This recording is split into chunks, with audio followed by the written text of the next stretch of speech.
Hello जी, कैसे हो आप लोग? क्या हाल चाल है? एक दिन गणपत आएगा, सारे दुखों को दूर कर देगा। और दुख जो है वो दूर नहीं हुए और गणपत आ भी गया है थिएटर्स में।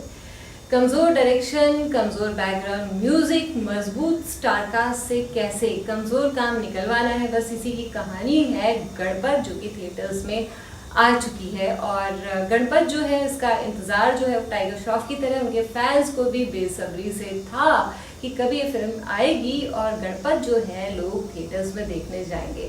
और जब मैंने फिल्म देखी तो मुझे लगा कि इसमें कोई दो राय नहीं है कि टाइगर श्रॉफ जो है वो बहुत ही अच्छे डांसर हैं और फ्लेक्सिबिलिटी उनकी कमाल की है। जब वो डांस करते हैं तो आप देखते रह जाएंगे, जब वो एक्शन करते हैं तो आप देखते रह जाएंगे।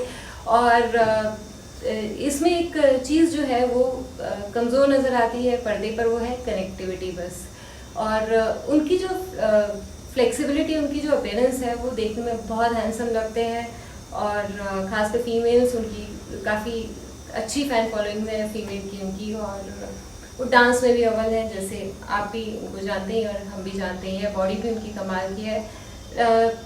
फिल्म में उनके साथ कृति सेनन है और दोनों की इस केमिस्ट्री का इंतज़ार जो है वो दर्शकों को काफ़ी लंबे टाइम से था। आई थिंक 10 साल बाद ये दोनों जो हैं वो हीरोपंती के बाद हीरोपंती 2 में स्क्रीन पर एक साथ नजर आ रहे हैं। और दोनों की जोड़ी जो है काफ़ी खूबसूरत दिखाई दे रही है स्क्रीन पर। अपने एक्शन अवतार में है कृति सेनन और बहुत ही अच्छी लग रही है, बहुत बढ़िया दिखाई दे रही है वो स्क्रीन पर। और दोनों की जो केमिस्ट्री है, मतलब he is a fighter boy and she is a fighter girl, तो बहुत अच्छी लग रही है एक साथ देखने में। और उनका लुक दमदार है। तकरीबन हर स्क्रीन पे जितने भी आप सीन देखेंगे स्क्रीन पे, उसमें सब ये दोनों बहुत ही अच्छे दिख रहे हैं।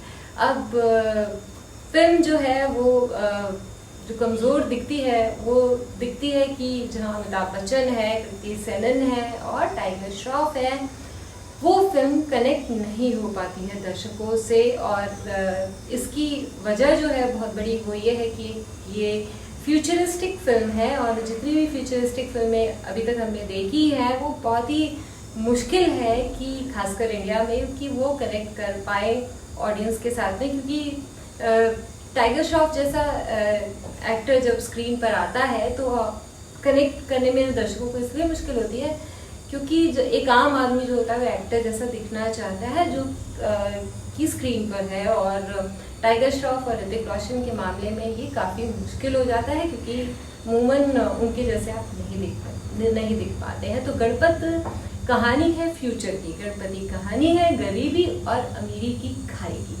गणपत कहानी है हरफन मौला गुड्डू यानी कि टाइगर श्रॉफ की। तो शुरुआत होती है गरीबी और अमीरी की खाई से, जहाँ पर आपको आवाज़ आती है अमिताभ बच्चन की एक वॉइस ओवर है जो कि भविष्य की ऐसी दुनिया से बोल रहे हैं जहाँ बता रहे हैं कि जो दुनिया है दलपति अमिताभ का नाम है, जहाँ वो वॉइस ओवर में बता रहे हैं शुरुआत में कि किस तरह से दुनिया जो है वो खत्म होने की कगार पर है और अब कुछ भी बचा नहीं है दुनिया में। वो एक ऐसी जंग की बात कर रहे हैं जो कि गरीबी और अमीरी की जंग है। और ये जंग जो है वो अभी भी चली रही है। अगर आप प्रेजेंट में भी देखेंगे तो इसमें कुछ भी नया नहीं है कि गरीबी और अमीरी में आपको फ़र्क ना नज़र आए। इसमें फ्यूचर की कोई बात ही मुझे नहीं लगता है, वो तो अभी भी ऐसा ही है कि खाई जो है वो बहुत ही गहरी है। इस मौके का फ़ायदा उठाकर फिलहाल पिक्चर में चौका मारते हैं अमीर लोग और वो एक आधुनिकता से लेस ताकतवर लोग एक सिटी जो है वो बना लेते हैं। और उस सिल्वर सिटी के अंदर जो है सारी चीज़ें, सारी फैसिलिटीज़ हैं। और जो गरीब लोग हैं दूसरी तरफ, वो जो है वो बेसिक फैसिलिटीज़ यानी कि जैसे बिजली, पानी, आप जानते हैं उस तरह की बेसिक फैसिलिटीज़ के लिए भी आपस में फाइट कर रहे हैं। जबकि अमीर लोग जो है वो पूरी ऐशो आराम की ज़िंदगी जो है वो बिता रहे हैं। तो इस तरह की जो खाई है वो पाट दी गई है, उनको उठा के एक तरफ फेंक दिया गया, निकाल दिया गया है उस सिल्वर सिटी के बाहर। और अगर कोई गरीब आदमी उस सिल्वर सिटी में घुसने की कोशिश भी करता है तो उसकी जो मौत है वो निश्चित है, वो जिंदा वापस नहीं आ सकता है। तो इस तरह का जो बैकग्राउंड है, प्लेटफॉर्म है, फिल्म की कहानी को मिलता है। और कहानी आगे बढ़ती है कि जो हरफन मौला गुड्डू है वो अपनी ज़िंदगी जो है बहुत ही ऐशो आराम के साथ जी रहा है, उसे किसी चीज़ की टेंशन नहीं है।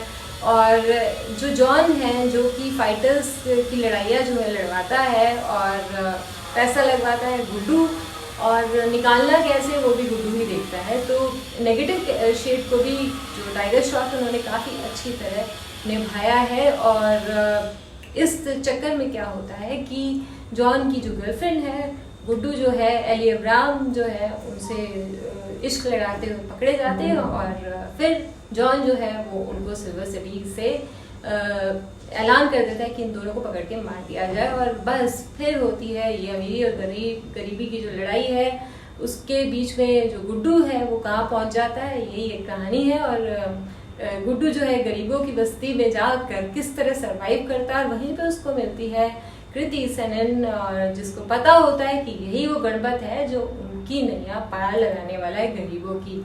और दलपति की जो की भविष्यवाणी थी कि गणपत एक दिन आएगा, तो गुड्डू जो है वो आ चुका है गरीबों की जो बस्ती है उसमें।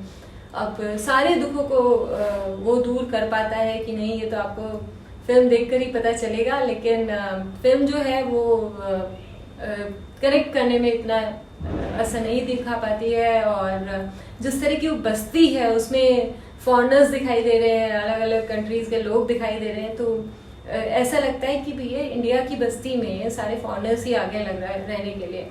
और दूसरी तरफ हरफन वाला जो गुड्डू है वो जो है वो एक अमीरों की बस्ती से आया है, तो क्या सेटल हो जाएगा और क्या वाकई गरीबों का भला कर पाएगा। ये सब कुछ देखने के लिए आपको जो है वो फिल्म देखनी पड़ेगी। और अपनी ऐशो आराम की ज़िंदगी जो आपके घर में चल रही है उसको छोड़ के आपको थिएटर्स तक जाना पड़ेगा। और सभी ने काम ठीक किया है, लेकिन डायरेक्शन जो है फिल्म का कमज़ोर है, बैकग्राउंड म्यूजिक इससे बेटर हो सकता था। और फिल्म के गाने जो होते हैं, फिलहाल जो पिछली पिक्चर थी हीरोपंती, उसके गानों की वजह से वो बहुत बड़ी हिट थी। और इंडिया में खासकर जब तक म्यूजिक हिट ना हो फिल्म का, तब तक फिल्म का हिट होना थोड़ा मुश्किल हो जाता है। तो अगर आप टाइगर श्रॉफ के फैन हैं, अमिताभ के फैन हैं, कृति सेनन के फैन हैं, तो आप जा सकते हैं और गणपति का नाम लेके फिल्म को देख सकते हैं। फिल्म को मैं देती हूँ 5 में से 2 स्टार्स।